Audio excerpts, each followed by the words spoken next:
A passagem de hoje é Marcos 3, versículos 1 a 6. Vamos ler juntos. E outra vez entrou na sinagoga, e estava ali um homem que tinha uma das mãos mirrada, e estavam observando-o se curaria no sábado, para o acusarem. E disse ao homem que tinha a mão mirrada: Levanta-te e vem para o meio. E perguntou-lhes: É lícito no sábado fazer bem ou fazer mal? Salvar a vida ou matar? E eles calaram-se. E olhando para eles em redor com indignação, condoendo-se da dureza do seu coração, disse ao homem: Estende a mão.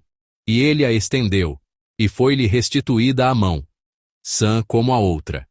E tendo saído os fariseus, tomaram logo conselho com os herodianos contra ele, procurando ver como o matariam. Amém. Compartilharei a palavra com o título: O que é correto? Muitas vezes, ao nosso redor, o acessório se torna o principal. Há casos em que um sistema, quando estabelecido, certamente começou com boas intenções e um bom propósito, mas com o tempo, tornou-se um costume, endureceu-se de forma secular e se corrompeu, acabando por adquirir um propósito e uma intenção completamente diferentes. Assim, um sistema criado para ajudar as pessoas acabou se tornando um sistema que as oprime. Certa vez, durante um sermão, expliquei o caso de uma lei criada com a intenção de garantir incondicionalmente um visto de 10 anos para estudantes estrangeiros, que foi desvirtuada a ponto de ser interpretada como uma lei que só permite a concessão de vistos por 10 anos. O sábado também foi corrompido dessa maneira. Ontem, ao falar sobre quem é Jesus, eu disse que ele é aquele que tem a autoridade para dar os pães da proposição a Davi e, portanto, é aquele que nos deu o sábado. Aquele que nos deu o sábado, o Senhor do sábado, nos deu o sábado com um significado e um propósito específicos. Primeiro, ele nos deu o sábado para que vivêssemos uma vida distinta dos gentios e, segundo, para estabelecer o orgulho de sermos o povo de Deus. Identidade e orgulho, é isso que devemos restaurar ao guardar o sábado. Continuando a partir de ontem, a história de hoje também está relacionada ao sábado. Se ontem foi um incidente passivo sobre o que não se deve fazer no sábado, ou seja, sobre o que é proibido, a passagem de hoje é uma história ativa sobre o que se deve fazer, mesmo sendo sábado. E na passagem de ontem, a acusação dos acusadores começou depois que o evento ocorreu. Mas na passagem de hoje, antes que o evento aconteça, Jesus primeiro pergunta o que eles pensam sobre isso e depois age. Na passagem de hoje, Jesus entrou novamente na sinagoga. Lá, ele viu uma pessoa especial. Era um homem que não podia usar uma de suas mãos. Vamos ler juntos o versículo 1. E outra vez entrou na sinagoga, e estava ali um homem que tinha uma das mãos mirrada. Amém. A razão pela qual ele entrou na sinagoga deve ter sido para ensinar a palavra. Anteriormente, Jesus frequentemente ensinava palavras de sabedoria nas sinagogas. Em um sentido mais amplo, o que aconteceu na passagem de hoje também foi um ensinamento, o mal entendido sobre o sábado, a interpretação excessivamente estreita e exclusiva da lei. Jesus queria resolver esses mal-entendidos através de um evento como este e ensinar a verdadeira verdade. Superficialmente, a passagem de hoje é uma história sobre a cura de uma pessoa com uma parte do corpo atrofiada, mas por baixo da superfície é uma história que revela o coração de Deus, o desejo de Jesus de alguma forma, libertar e amolecer aqueles com pensamentos rígidos e corações endurecidos. No entanto, as pessoas ainda não estavam prontas para ouvir o coração de Jesus. No versículo 2, as pessoas que estavam ali já abrigavam o desejo de acusá-lo. Elas decidiram que, se ele curasse alguém no sábado, iriam acusá-lo. Mas esse pensamento é completamente absurdo e contraditório. Elas não pensam: Jesus não será capaz de curar essa pessoa. Pelo contrário, elas já pensam: Jesus será capaz de curar esta doença, este homem. No entanto, mesmo sabendo quem era Jesus, Eles estavam determinados a acusá-lo de qualquer maneira. Se ele era alguém capaz de tal cura, alguém que podia curar com tanta facilidade, eles não deveriam procurar falhas para acusá-lo, mas sim examinar se ele não era o Messias esperado e recebê-lo como Senhor. Mas os corações das pessoas estavam voltados para algo completamente diferente. É exatamente assim que é a natureza pecaminosa do homem. Se a mente está fixada em uma perspectiva distorcida, ela vê tudo de forma distorcida e julga tudo de forma torta, a ponto de nos perguntarmos: como alguém pode pensar assim?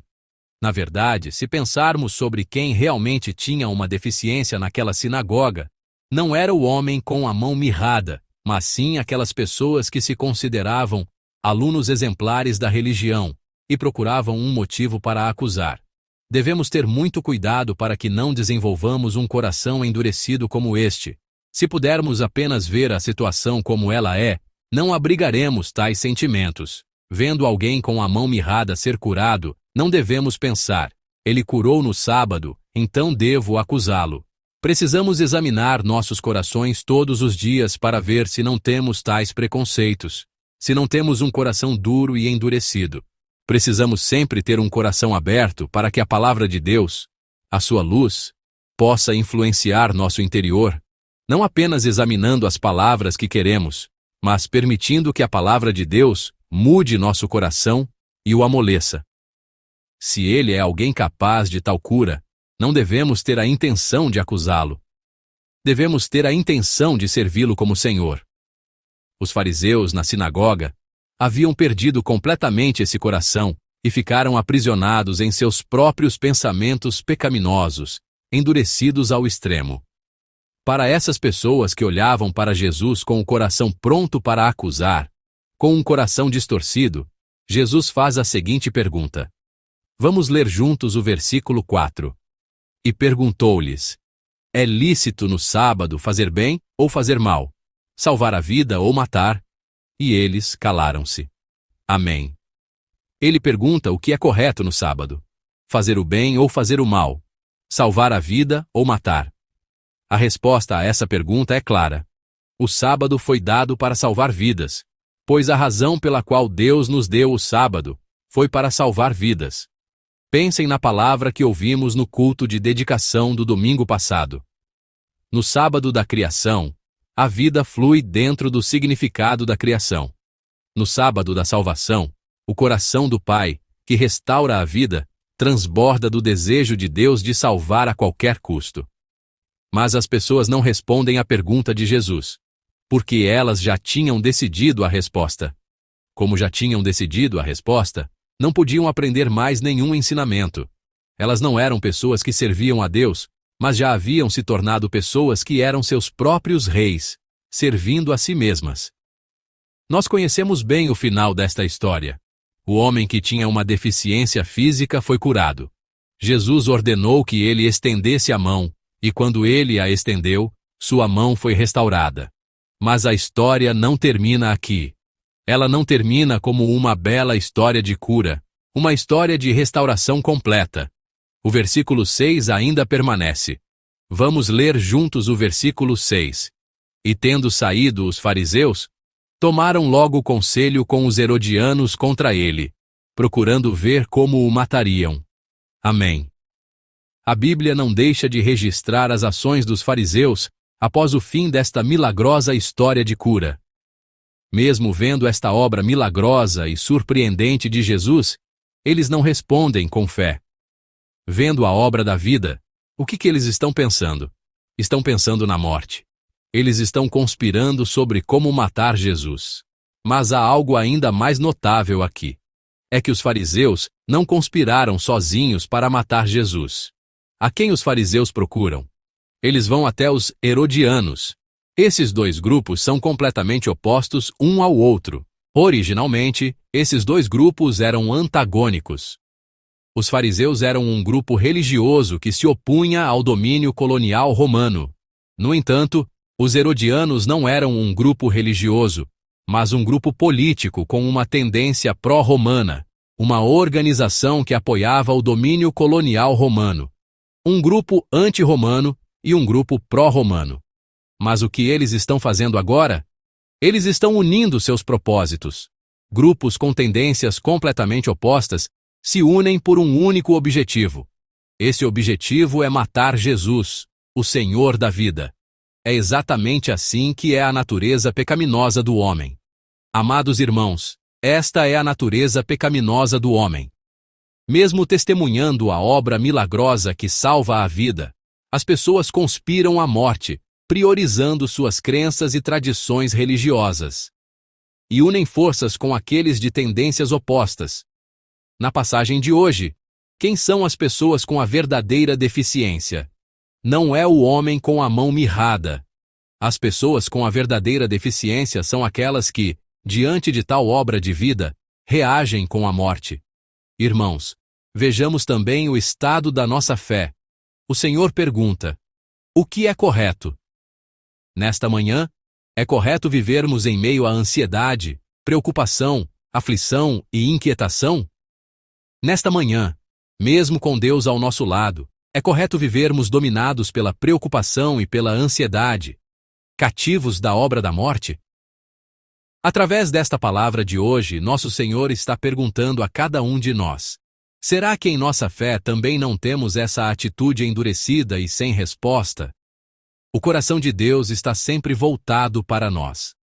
Desejo que esta manhã seja um tempo para refletirmos se não estamos vivendo sem perceber o terno coração de Deus, se não estamos esperando com fé pelo que Deus faz, mas sim sendo negativos, extremos, maus, distorcidos, simplesmente fechando nossos corações, julgando segundo nossos próprios pensamentos e agindo segundo nossa própria vontade.